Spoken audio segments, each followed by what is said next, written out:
de Efésios 4, do 22, que vai até o 32, e depois a gente lê os 2 primeiros versos do capítulo seguinte. É uma sequência, como está na sua Bíblia. Diz assim a palavra de Deus: quanto à antiga maneira de viver, ou seja, a tradição, vocês foram ensinados a despir-se do velho homem, que se corrompe por desejos enganosos, e a serem renovados no modo de vocês pensarem, e a revestir-se do novo homem, o homem da adoração, criado para ser, olha a força das palavras, semelhante a Deus. Semelhante a Deus em quê? Em justiça e em santidade provenientes da verdade. Portanto, cada um de vocês deve abandonar a forma antiga. Qual é a forma antiga? A mentira. E passar a falar a vida nova, a verdade, ao seu próximo. Pois todos somos membros de um só corpo. Continua o texto. Quando vocês ficarem irados, que é a forma da antiga vida, não pequem. Apaziguem a sua ira antes que o sol se ponha. Essa é a nova vida. Verso 27. E não deem lugar ao diabo, antiga vida. O que furtava ou roubava, não furte mais, porque isso é da antiga vida. Antes, trabalhe. E olha, trabalhar para quê? Que coisa interessante. Fazendo algo de útil com as mãos, para que tenha o quê? Repartir. Que coisa maravilhosa a Bíblia. Com quem estiver em necessidade. A Bíblia está falando que não é só para você trabalhar, para você ter dinheiro e fazer as suas vontades. O trabalho é inclusive para você ter, para repartir. Verso seguinte. Nenhuma palavra torpe saia da boca de vocês, mas apenas a que for útil para edificar os outros, conforme a necessidade, para que conceda graça aos que a ouvem. Verso 30. Não entristeçam o Espírito Santo. Isso é vida de adoração.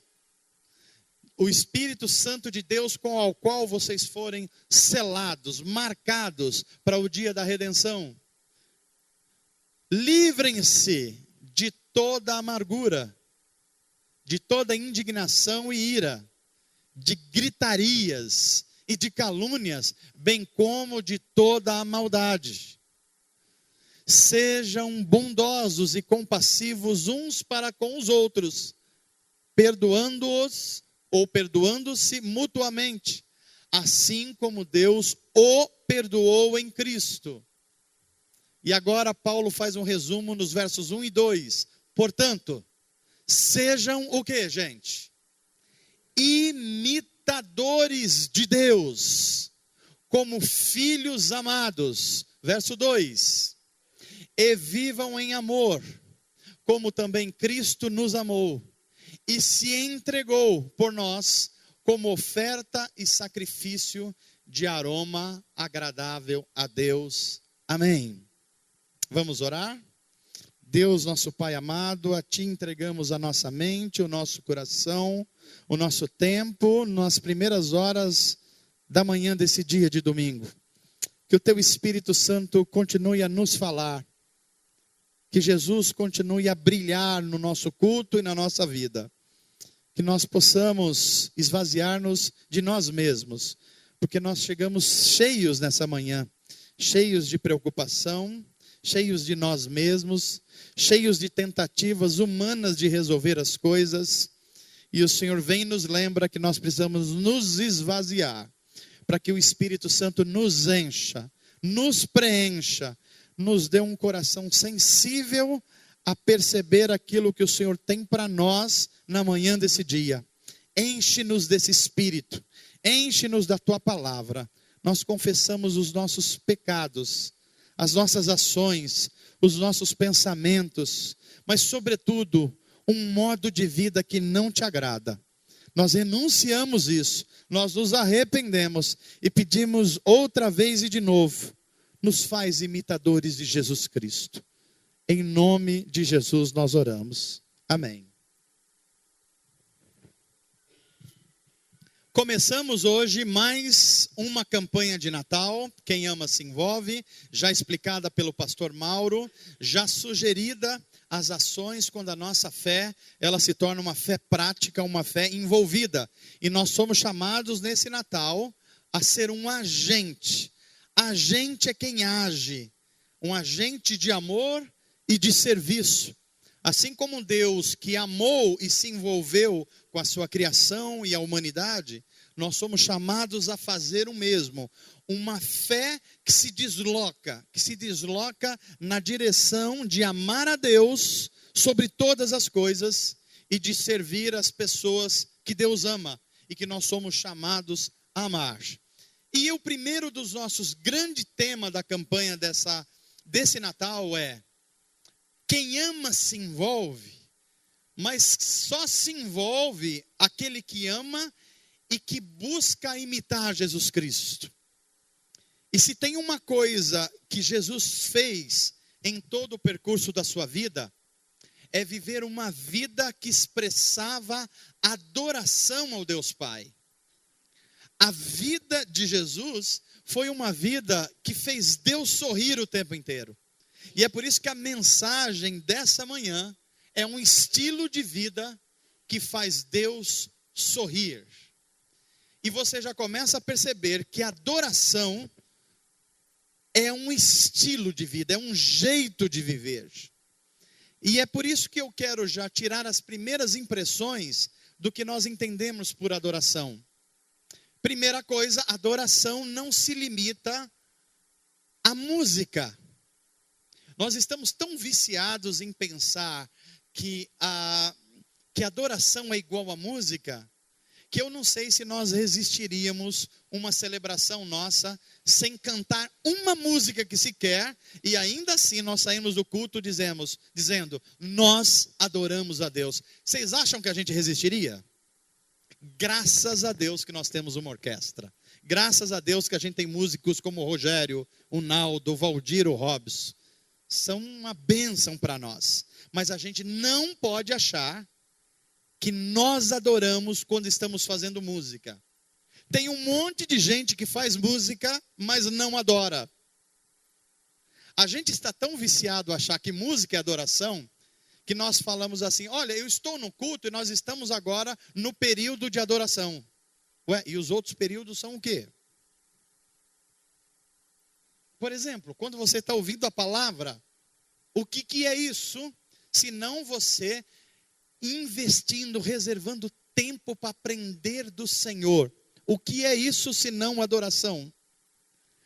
A gente até acha que adoração é música lenta. Não é estranho isso?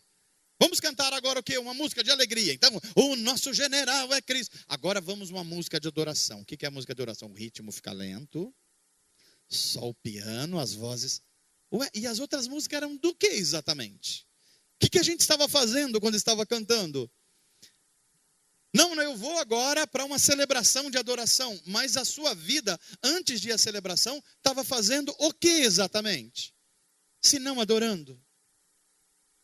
A vida que Deus sorri é uma vida que adora o tempo inteiro. E o que é essa adoração? É o assunto que nós vamos ver ao decorrer dessa celebração e dessa pregação.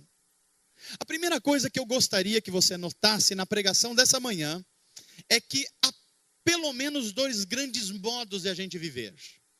Um modo se chama tradição. E o outro modo se chama adoração. São formas muito diferentes de vida. A tradição tem pelo menos duas formas de você viver. A mais comum delas é você tentando conduzir a sua própria vida. É tradição porque o ser humano sempre tentou fazer isso. É você conduzir a sua vida a partir dos conhecimentos que você obteve na vida. É você conduzir a sua vida a partir dos recursos que chegaram até você. Isso é tradição. Há muita gente assim. Se você olha nos dias de hoje, você é chamado a viver, por exemplo, a tradição de visitar os shopping centers, A tradição de você ter algumas coisas, porque se você não tiver, você está fora da vibe da sociedade. Percebe que hoje, se você não tiver acesso a uma rede social, você é considerado um ET. É verdade ou não é, gente? Quando as pessoas chegam para conversar com você, elas nem estão perguntando sobre você. Elas já falam assim, qual é o seu Instagram? Não, peraí, eu preciso falar sobre mim primeiro. E a pessoa às vezes nem está interessada em você. Porque você pode ser muito diferente do que está no Instagram. É verdade ou não é, gente? Você já postou no Instagram um dia que você está com prisão de ventre? Não, não vai aparecer lá. E você tem prisão de ventre? Claro que tem, né? Claro que tem. Porque a vida real é a vida sem filtro. E a vida das redes sociais é a vida com filtro. E com filtro a gente fica bonito sempre. Arrumado sempre. Não é? A gente às vezes nem se reconhece, né? Tem hora que tem tanto filtro que a gente fala, será que sou eu mesmo ou é o Brad Pitt? A gente começa a se confundir. Essa é a vida de conduzir a própria vida pelo espírito da época. Mas tem hora que a gente fala, não, isso está meio errado, eu preciso fazer de outra forma, eu preciso de colocar um pouco de espiritualidade na minha vida. Aí a gente escolhe uma outra tradição, é a tradição da religião. E a tradição da religião, a gente continua vivendo do mesmo jeito, a gente só inclui mais alguma coisa no meio disso. A gente continua de segunda a sexta, conduzindo a nossa vida pelo espírito da época, pelo nosso dinheiro, pelo nosso entendimento, mas a gente fala assim, eu preciso pelo menos aparecer no culto de vez em quando, senão a coisa pode ficar feia para mim. Vai que acontece alguma coisa de mal. Vá que eu perca o emprego. Vá que o diabo apronte uma coisa para mim. Isso é uma tradição, tem muita gente vivendo assim. É por isso que muita gente vai às missas. É por isso que, talvez, uma boa parte dos evangélicos vão à igreja. Mas a vida é conduzida por uma tradição. Agora tem um outro tipo de vida, que é uma vida conduzida pela adoração. E eu queria que você prestasse atenção, porque vem dos textos que nós lemos aqui, o primeiro grande ensinamento sobre o que é uma vida dirigida pela adoração. Uma vida dirigida pela adoração, ela envolve cada segundo da sua existência. Ela envolve absolutamente tudo que você faz. Ela envolve quando você se levanta, o que você faz, quando você vai dormir, e até quando você está dormindo, você vai se lembrar que o Deus que você adora e serve está trabalhando mesmo quando você está dormindo. Essa é uma vida de adoração, que absolutamente nada está fora. O lazer não está fora disso, ele está dentro. Os estudos estão dentro. O modo como você trabalha, como você se relaciona com o chefe, com os subordinados, com os empregados, está dentro dessa vida. O modo como você cuida da sua saúde está dentro dessa vida. O modo como você organiza os valores da sua mente está dentro da sua vida. Porque é um esforço ajudado pelo Espírito Santo para a sua vida refletir a glória de Deus. Isso é uma vida conduzida pela adoração. E a primeira coisa que nós vamos aprender é, mesmo aqueles que tentam viver pela tradição vão aprender com as experiências da vida. Você foi criado por Deus para adorar. Você foi criado para isso. Você pode tentar fazer qualquer outra coisa, mas você vai perceber que você foi moldado por Deus. Você tem necessidades disso. Você não se cabe em você mesmo. É isso que os teólogos e filósofos chamam de transcendência. Você quer mais do que você é. Você anela coisas para além de você. Por quê? Porque Deus plantou em você um desejo de adorar. Você foi criado para isso. O problema é que se a gente não adorar a Deus, que é o que a gente foi chamado para fazer, nós vamos adorar alguém. Eu vou parar em alguém antes de dizer algo. O nosso impulso de adoração é tão grande que a gente forma ídolos o tempo inteiro. É ou não é, gente? Olha a nossa cultura como está permeada de ídolos. Se a gente olhar para o esporte, ela está cheio. Se a gente olhar para a cultura, ela está cheio. Se a gente olhar para a política, ela está cheio de ídolos. Por quê? Porque nós fomos criados para adorar. O problema é que quando nós tiramos Deus do nosso dia a dia, a gente vai escolher um político para adorar, um esporte para adorar, um item da cultura para adorar, e você vai ficar ficcionado com isso. Quando é que você sabe que você está adorando alguém? É quando você tem aquela percepção que se você ficar sem aquilo, parece que você vai morrer. Se você já sentiu isso, por uma coisa do esporte, da cultura, da política, você está diante de um ídolo. É aquela percepção, se eu perder, eu morro. Às vezes tem a ver com um artista, tem a ver com um time de futebol, tem a ver com um candidato X, tem a ver com um item da cultura popular como uma série. Esses dias eu vi alguém falando, se acabar essa série eu acho que eu vou morrer, que eu não aguento. Meu Deus do céu. Não pode acabar. Nos Estados Unidos esses dias teve uma ação, uma série X ia acabar, as pessoas foram para a praça, exigir que não acabava. Isso é adoração, gente. Isso é adoração. Toma nossa mente. Toma nossa mente. Às vezes, a adoração são coisas mais sutis. Pode ser um filho nosso. Uma coisa é amar um filho. Outra coisa é o filho se tornar objeto de adoração. Tudo na sua vida é conduzido em função disso. O seu tempo, o seu dinheiro, as suas preocupações. Você deixa de viver. Você se anula. Então isso não é mais amor e nem cuidado, o nome disso é adoração. Por quê? Porque você foi formado por Deus para adorar. Mas como Deus não está no centro da vida, outra coisa vai entrar. Mas não é só alguém, é também algo. Às vezes a gente elege como coisas que a gente só será feliz se tiver algo. Já passou isso pela sua cabeça pelo menos uma vez na vida, gente? Hã? Eu vou ser sincero, eu luto com isso o tempo inteiro. Talvez você seja mais forte do que eu. Mas você já passou pela sua cabeça assim, olha, eu vou ser muito feliz quando eu me aposentar. Não, isso não é profecia, não é nada. Eu só estou falando em tese aqui. Porque essa vida de trabalhar, que não sei o quê, que é dura demais, que é complicado demais. Quando eu me aposentar, eu vou ser feliz de verdade. Aí aposenta.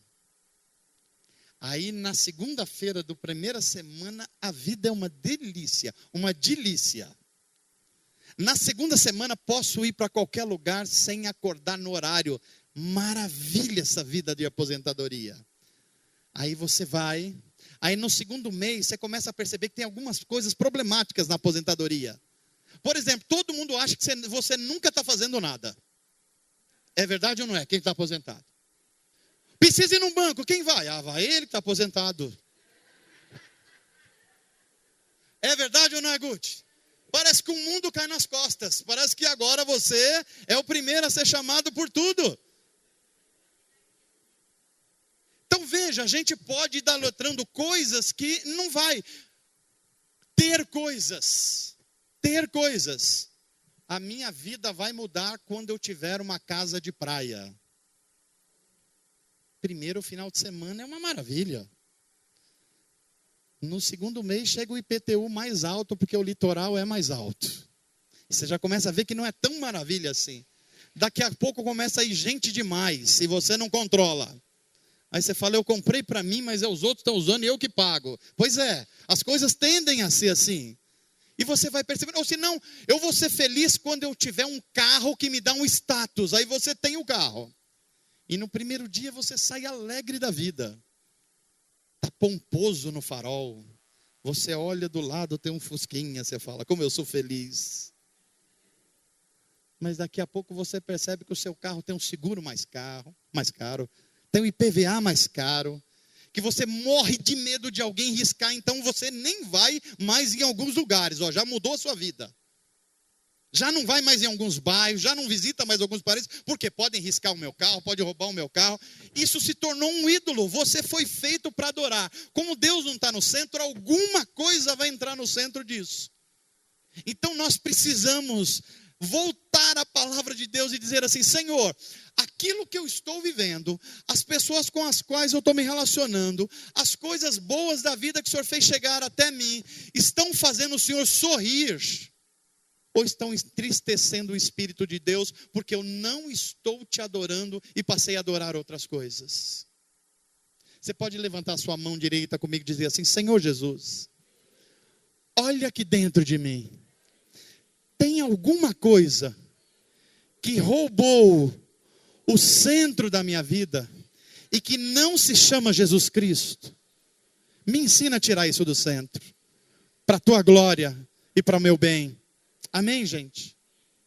A segunda coisa que nós aprendemos com o texto de Paulo, e com o estilo de adoração versus a tradição, é que a adoração, ela não é uma coisa que a gente acha que ela é definida biblicamente.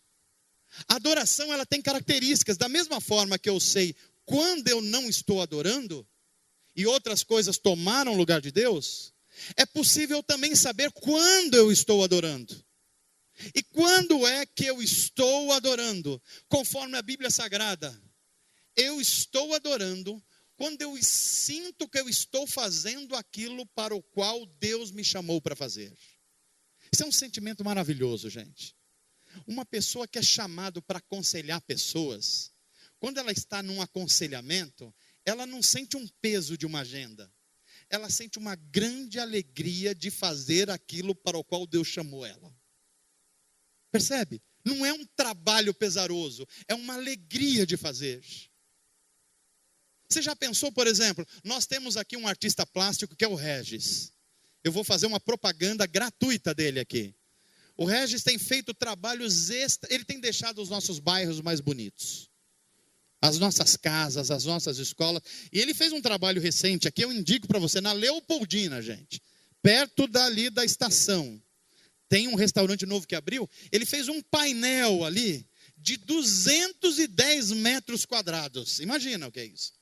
Eu, por exemplo, não consigo desenhar em 2 centímetros. Fazer uma árvore, mas ele consegue. E ele está sendo elogiado pelo pessoal da cultura, um trabalho espetacular. A pergunta é, o Regis se cansa? Se cansa. Mas quando ele vê aquele trabalho, ele fala assim: Deus me criou para fazer essas coisas bonitas, eu estou embelezando o mundo. Porque a gente foi planejado para agradar a Deus.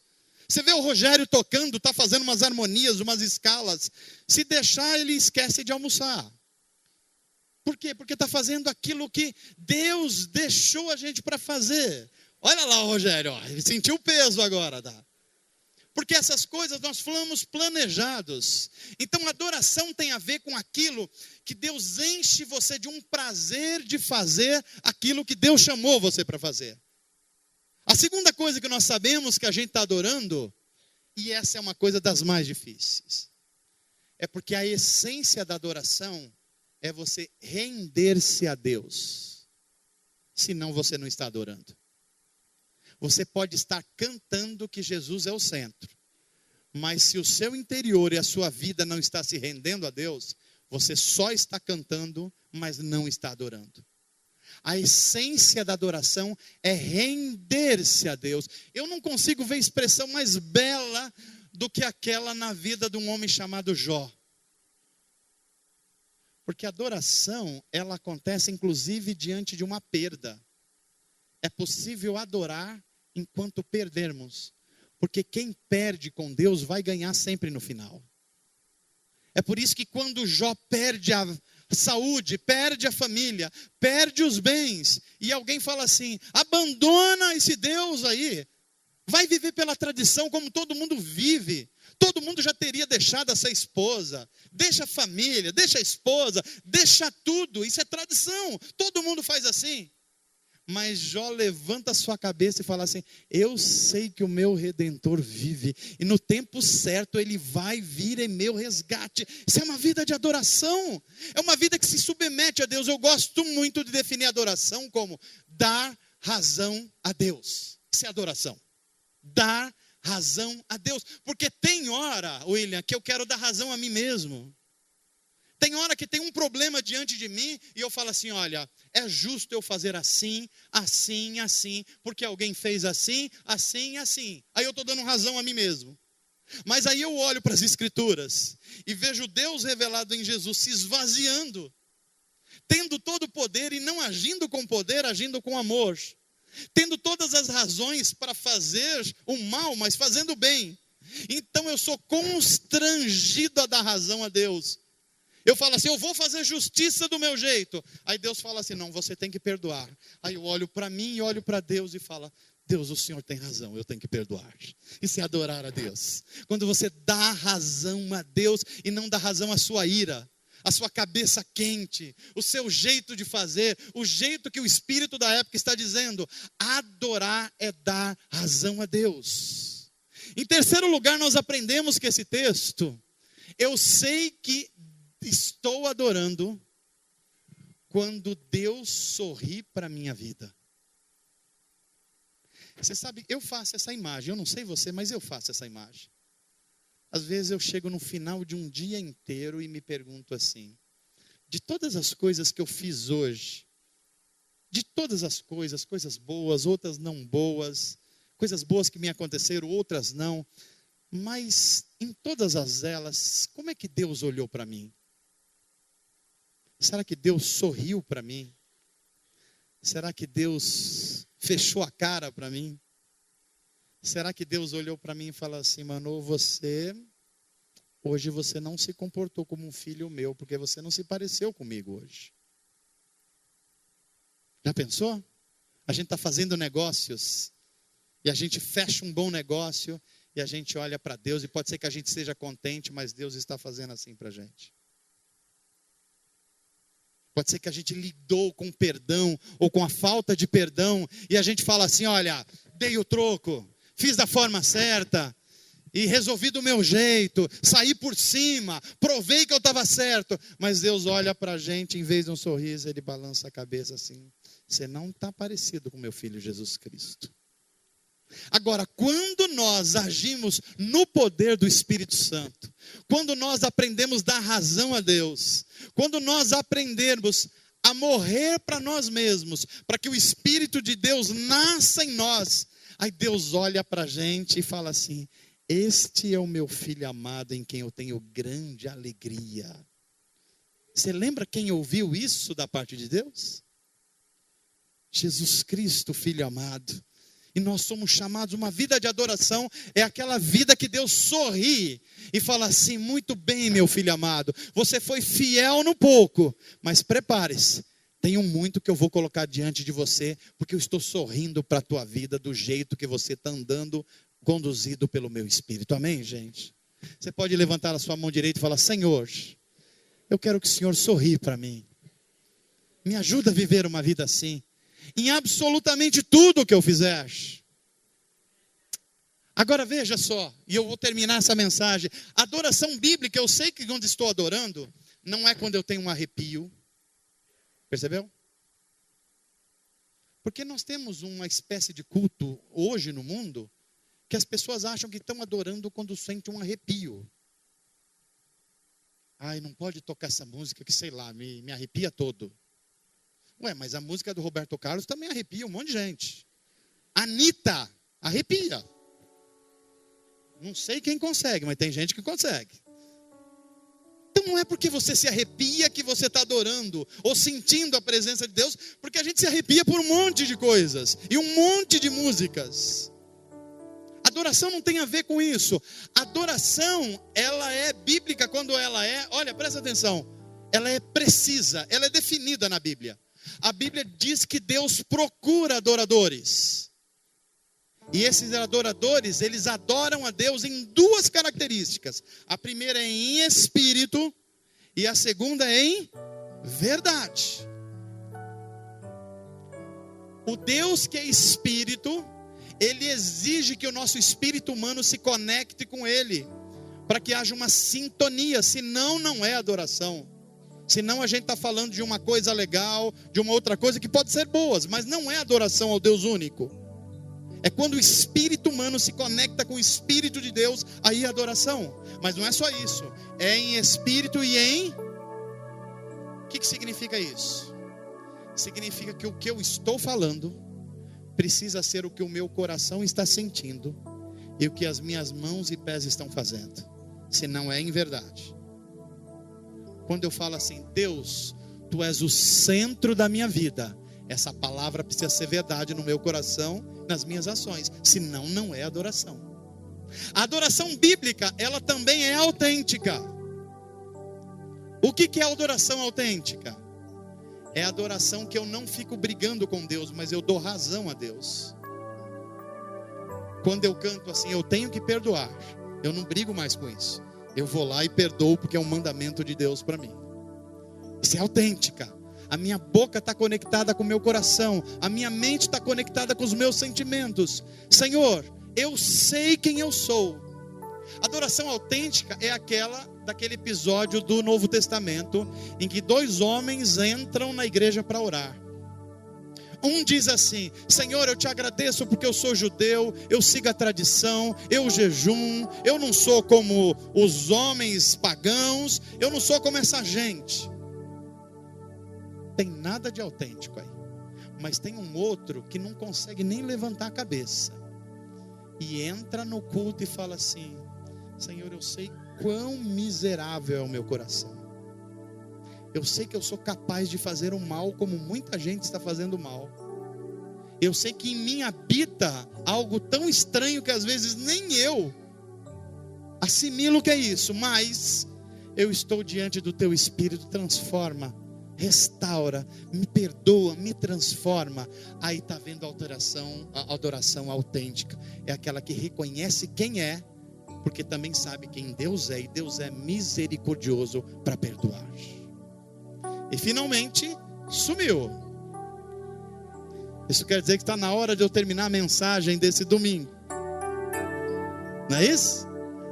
A adoração não está ali, mas ouça o que eu vou falar.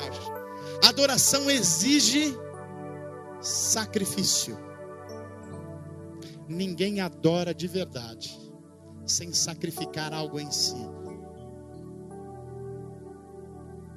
Eu gosto muito da expressão de Romanos, que é: apresentem os vossos corpos em sacrifícios vivos. Apresentem louvores a Deus. Esses louvores são o quê? Louvores de sacrifício a Deus.